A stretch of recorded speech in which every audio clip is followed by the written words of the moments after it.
ಅವರು ಆಗಿರ್ಬೋದು, ರಾಜ್ಯಾಧ್ಯಕ್ಷರಾದಂಥ ಸನ್ಮಾನ್ಯ ವಿಜೇಂದ್ರ ಅವರಾಗಿರ್ಬೋದು, ಎಲ್ಲರೂ ಸೇರಿದರೆ ಮಾತ್ರ ಪಾರ್ಟಿ.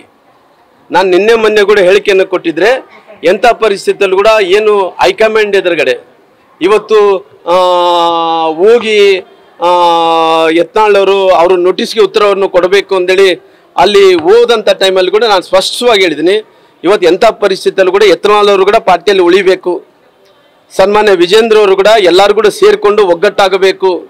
ಇವತ್ತು ಭ್ರಷ್ಟ ಕಾಂಗ್ರೆಸ್ ಸರ್ಕಾರವನ್ನು ತೊಲಗಿಸ್ಬೇಕಾದ್ರೆ ನಾವೆಲ್ಲರೂ ಕೂಡ ಒಂದಾಗಬೇಕಾಗಿದೆ.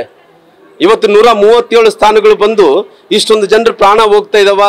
ಒಂದು ಕಡೆ ವಕಫ್ ಲ್ಯಾಂಡಿನಲ್ಲಿ ಇವತ್ತು ಜನರೆಲ್ಲರೂ ಕೂಡ ಮಠಮಾನಿಗಳ ಆಸ್ತಿಯನ್ನು ಕಬಳಿಕೆ ಮಾಡ್ಕೊತಾ ಇದ್ದಾರ. ಇವತ್ತು ಇಷ್ಟೊಂದು ಇದ್ದಂಥ ಟೈಮಲ್ಲಿ ಕೂಡ ಸರ್ಕಾರ ಇವತ್ತು ಸಮಾವೇಶಗಳನ್ನು ಮಾಡ್ಕೊತಾ ಇದ್ದಾರ. ಸಮಾವೇಶಗಳು ಯಾವ ಪುರುಷತ್ವಕ್ಕೋಸ್ಕರವಾಗಿ ಮಾಡ್ಕೊಂತೀರಿ?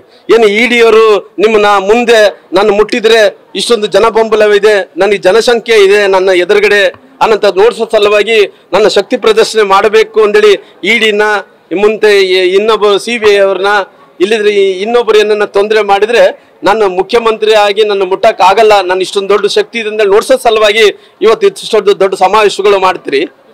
ಇವತ್ತು ಈ ಸಮಾವೇಶಗಳು ಗೊತ್ತಾಗುತ್ತೆ ಜನರಿಗೆ.